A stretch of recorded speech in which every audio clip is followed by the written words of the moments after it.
chemistry, a catalyst is a substance that starts a reaction without being consumed. Ibrahim Traoré is Africa's catalyst. He ignited a revolutionary reaction in Burkina Faso, and that reaction is spreading across the continent. There are moments in history when a small idea from a far corner of the world can change the entire way we think about what's possible. That day in Burkina Faso, when a young man declared that his nation would feed itself, the world laughed. They were wrong, and their being wrong has shaken the foundations of the global system. To understand why what's happening in Burkina Faso is so revolutionary, we must first understand the machine that has worked for decades to keep Africa in a state of dependence. This machine doesn't operate by force or by law, but by something far more subtle and powerful: psychology.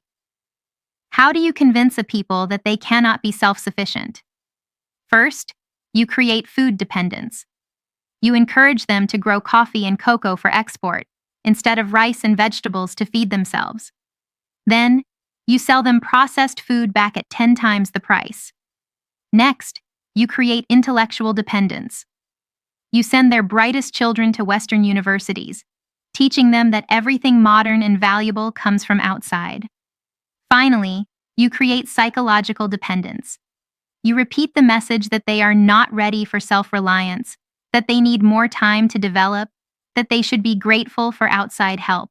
For over 6 decades, this system worked perfectly in Burkina Faso. A nation with fertile land and 20 million hardworking people still imported rice from Thailand and tomatoes from Morocco. Their best-trained doctors and engineers migrated to Paris and London. The government spent more time writing grant proposals than building development policies. And most importantly, an entire people came to believe a story. We cannot live without them. This was the psychological matrix that Ibrahim Traoré shattered. Not with bombs or protests, but with something far simpler and more powerful. He changed the story. Instead of, "We cannot," he said, "We can do anything." Instead of, "We need their help," he said, "We have everything we need right here." Instead of, "We must wait," he said, "We start today." And the miracle happened. When the story changed, reality began to change with it. Ibrahim Traoré is not just a political leader. He is a philosopher in action, an architect of consciousness, a catalyst of transformation. To understand him, we must understand the philosophy he embodies. He was born into a farming family in rural Burkina Faso, where survival depended on self-reliance. From a young age, he watched his village solve problems with local resources and ingenuity. When drought came, they didn't wait for international aid. They dug wells and built irrigation systems. When sickness broke out, they didn't wait for doctors from the city. They used local herbs and traditional remedies. These experiences forged in him a core belief: every people has within them everything they need to thrive. When he became a military officer, Ibrahim Traoré didn't just learn about tactics and weaponry. He learned about history. The history of Africa before colonization, the history of thriving kingdoms like Mali and Songhai, the history of African inventors and philosophers. He understood that poverty in Africa was not a natural or inevitable phenomenon, but the result of a system designed to maintain dependence. He also learned about Thomas Sankara, the revolutionary president of Burkina Faso in the 1980s, who once said, "One day, Burkina Faso will feed itself." Sankara was assassinated before he could fulfill his vision, but the seed had been planted. Ibrahim Traoré understood that his mission was to water that seed. Ibrahim Traoré's philosophy is not about rejecting the outside world or reverting to the past. It is about engaging with the world from a position of strength instead of weakness, about learning from others without losing one's identity, about modernizing without abandoning tradition. He believes that true development must come from within, from local ingenuity, from local resources, from traditional knowledge combined with modern techniques. And most importantly, he believes that a people's dignity comes from their ability to determine their own destiny. When Ibrahim Traoré came to power in 2022, he didn't start with grand pronouncements or complex policies. He started by changing the language. Instead of talking about development partners, he talked about equal partnerships. Instead of talking about aid, he talked about cooperation. Instead of talking about needed help, he talked about untapped potential. These linguistic shifts seemed small, but they had a profound psychological impact. They began to change the way the people of Burkina Faso thought about themselves and their nation. Ibrahim Traoré's method has 4 clear phases. The first phase is awareness raising. He started changing the narrative about Burkina Faso's capabilities, connecting to cultural pride and historical memory, creating new symbols and language of possibility. He constantly reminded the people of their ancestors' achievements, of the intelligence and adaptability they had demonstrated over centuries. He pointed out that Burkinabe farmers had been cultivating this arid land for thousands of years. They didn't need anyone to teach them how to farm. The second phase is institutional transformation. He restructured the government to serve the people, not foreign donors, reordered priorities from dependence to self-reliance, built new partnerships based on equality. Ministries were reorganized to focus on supporting domestic production instead of coordinating aid.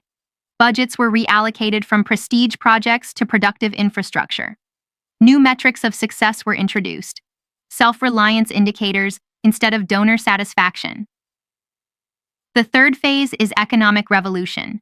He focused on productive capacity, not consumption, developed local value chains, kept wealth circulating within the country.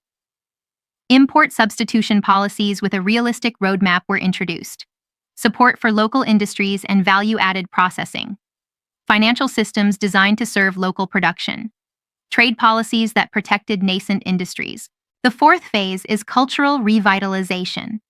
He revived traditional knowledge systems, blended ancient wisdom with modern techniques, created a new identity as producers and innovators.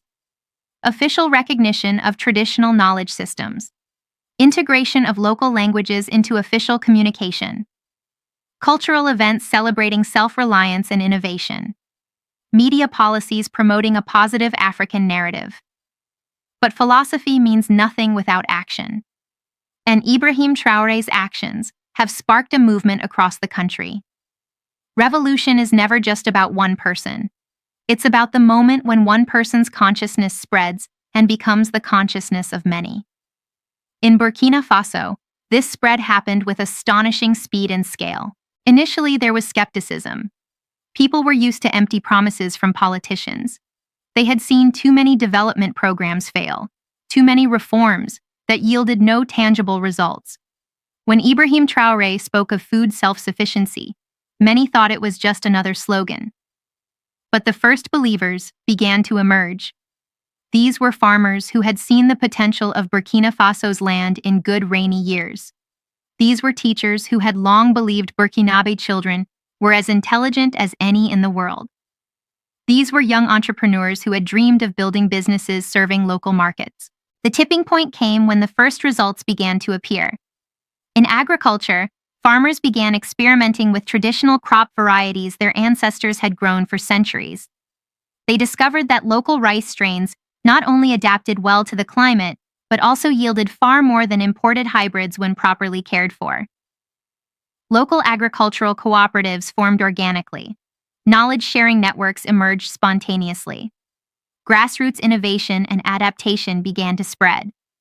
In education, teachers began integrating local knowledge into the curriculum. Students developed pride in their local culture and their own capabilities. New educational priorities, practical skills, plus cultural identity. Brain drain slowed as opportunities emerged locally. In economics, entrepreneurs began looking for local solutions. Investment shifted from foreign partnerships to local capabilities. New business models based on creating local value. Economic nationalism without xenophobia. When the critical mass of the population began to believe in the vision, the psychological contagion became irresistible. This is what psychologists call social contagion, when an idea or behavior spreads through social networks like a positive disease. People began to see a different future for themselves and their children. Instead of dreaming of migrating to Europe, young people began dreaming of building businesses at home. Instead of feeling ashamed of their African origins, they began to feel proud. But revolution isn't just about changing minds and hearts. It's also about changing systems and structures. Ibrahim Traoré understood that sustainable change needed institutional backing. The government was restructured from the inside out. Ministries were refocused from coordinating aid to supporting production. Budget allocations shifted from prestige projects to productive infrastructure. New metrics of success, self-reliance indicators instead of donor satisfaction. Decision-making processes prioritized long-term sustainability. Economic policy underwent a complete revolution. Import substitution policies with a realistic roadmap were introduced. It wasn't about cutting all ties with the outside world overnight, but about gradually building domestic productive capacity to reduce dependence. Support for local industries and value-added processing became a top priority. Financial systems were designed to serve local production instead of facilitating imports. Trade policies protected nascent industries while still encouraging healthy competition. Cultural policy also underwent a profound transformation. Official recognition of traditional knowledge systems, not as museum relics, but as living resources that could contribute to modern development. Integration of local languages into official communication, not to completely replace French, but to create a truly multilingual society. Cultural events celebrated self-reliance and innovation rather than passively honoring tradition.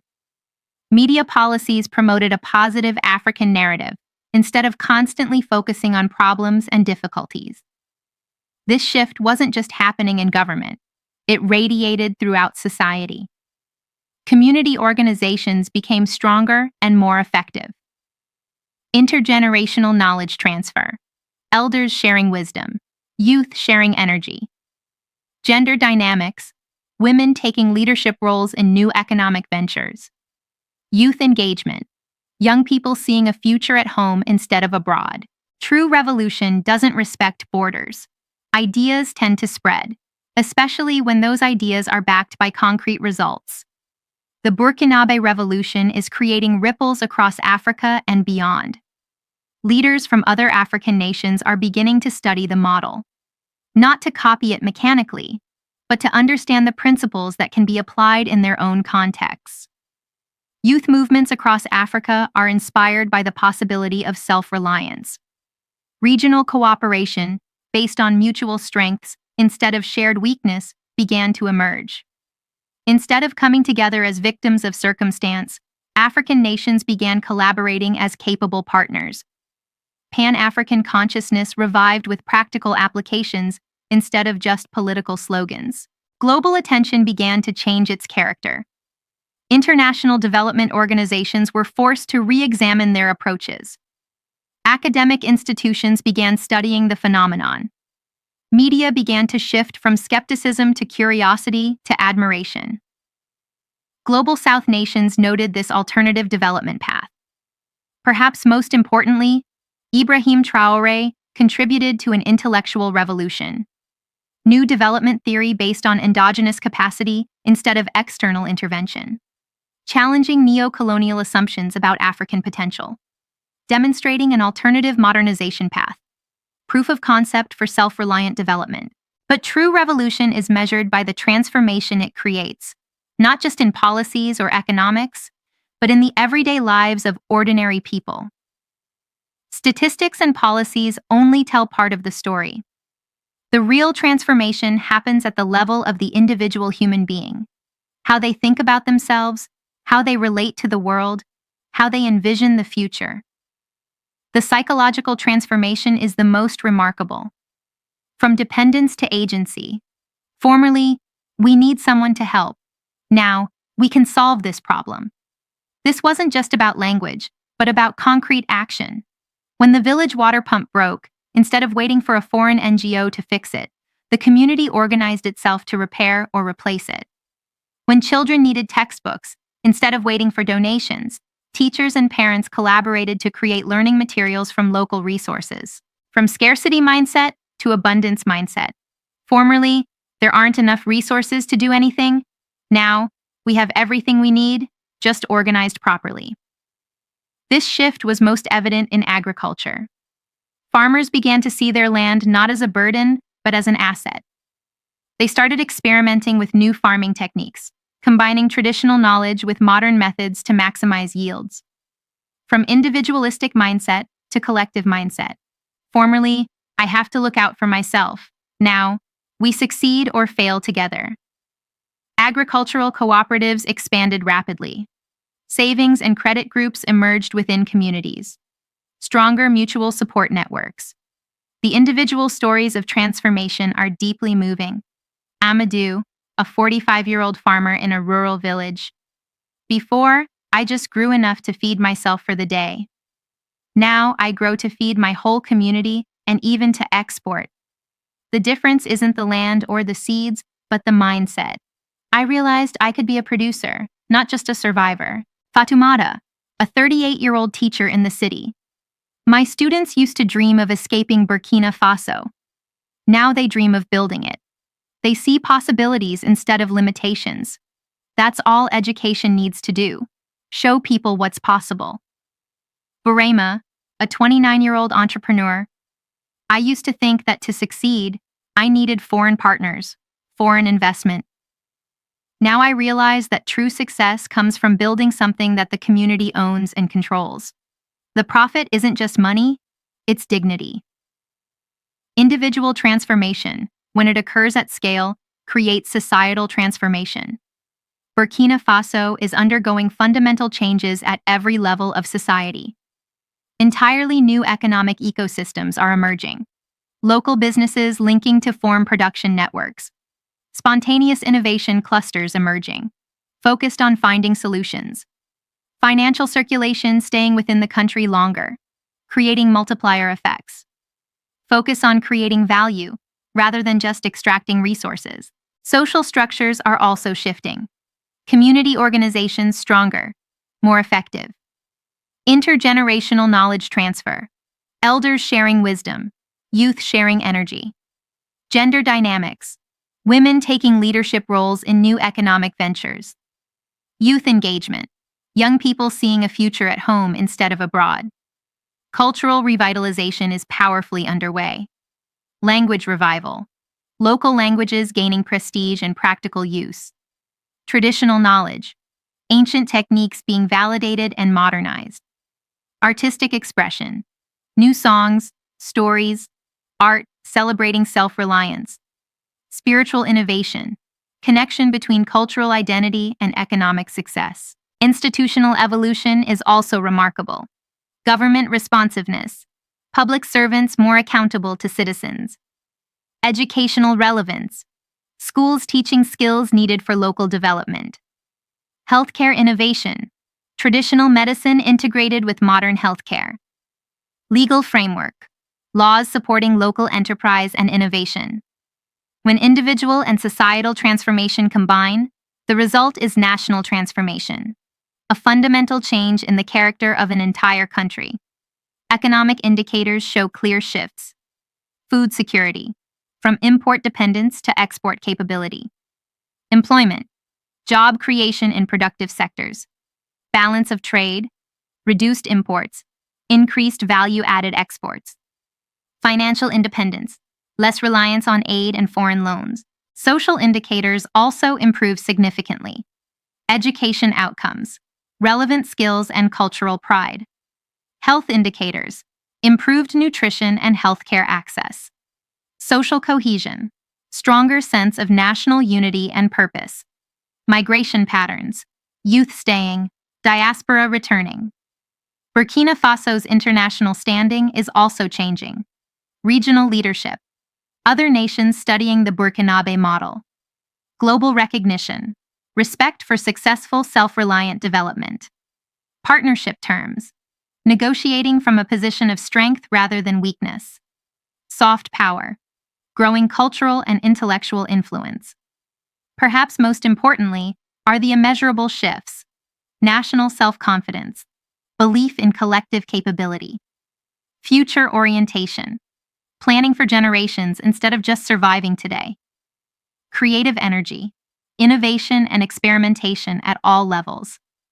Moral authority. standing up for principles of dignity and self-determination. But this transformation isn't just significant for Burkina Faso. True revolution can never be contained within borders. Ideas tend to spread, especially when those ideas are backed by concrete results. The Burkinabe Revolution is creating ripples across the world. African Renaissance is occurring on a continental scale. Continental awakening. Other African leaders questioning models of dependence. Youth movements. Pan-African youth inspired by self-reliance. Economic integration. African nations trading more with each other. Cultural pride.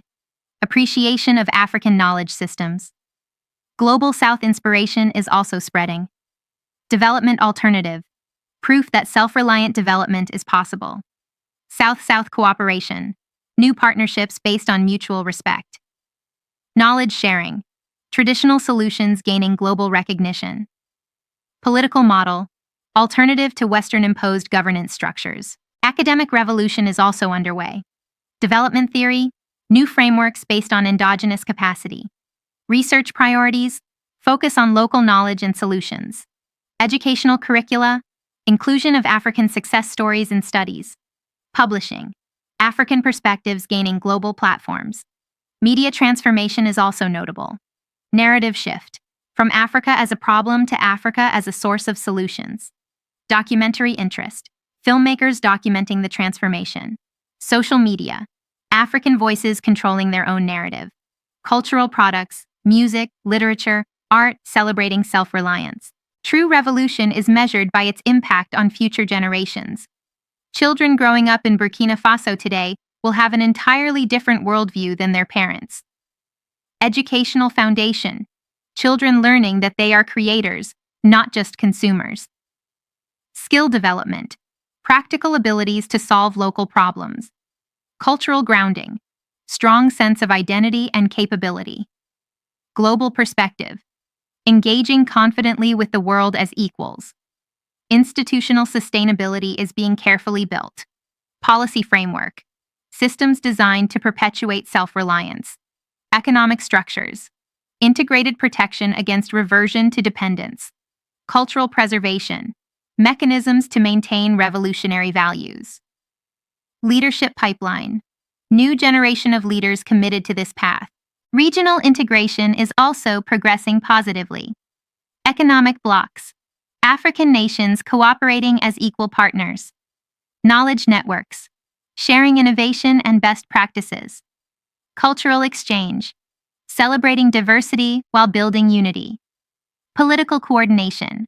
Common stances at international forums. If the Burkinabe model spreads successfully, global transformation will ensue. Development paradigm. Complete rethinking of how nations develop. International relations. More equitable global power structures. Economic system.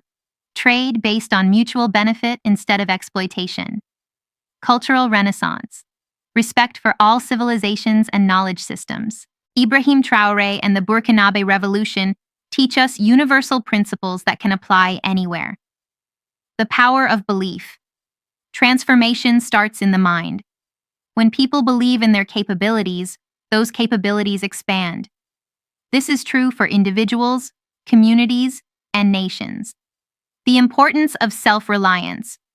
True strength comes from developing your own capabilities instead of depending on others. This doesn't mean isolation, but engaging from a position of strength. The value of cultural grounding. Innovation builds best on a cultural foundation. Instead of abandoning tradition, successful societies integrate traditional wisdom with modern techniques. The necessity of courage. Change requires courage. Courage to challenge existing systems. Courage to try new approaches. Courage to believe in possibilities that others dismiss. Watching Burkina Faso transform poses a question. What revolution is possible in your own life, your own community? At the individual level, what dependencies can you shed? What capabilities can you develop? How can you contribute to, rather than just consume from, your community? At the community level, what local problems can be solved with local resources? What traditional knowledge is being undervalued? How can community members support each other's development? At the national level, what false limitations has your nation accepted? What resources are being exported raw that could be processed locally? How can citizens take more ownership over national development? The revolutionary mindset that Ibrahim Traoré embodied requires no violence, just a clear vision of what's possible, a commitment to practical action, a belief in the capabilities of ordinary people, a willingness to challenge assumptions, persistence in the face of skepticism. Burkina Faso has proven that transformation is possible. The question is, who will be next? Which community?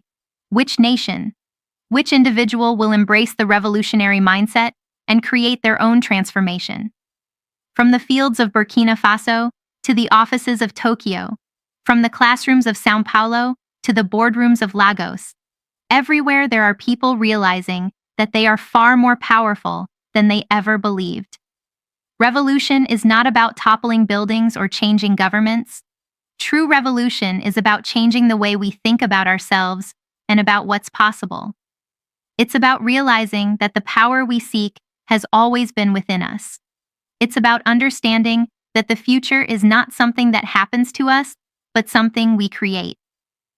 Ibrahim Traoré has shown that revolution can begin with one simple idea. We can do this. When that idea is nurtured with action, reinforced by results, and spread by example, it can change the world. The revolution is waiting. The question is, are you ready to join? The seeds have been sown in Burkina Faso. Now, they are germinating across Africa and beyond.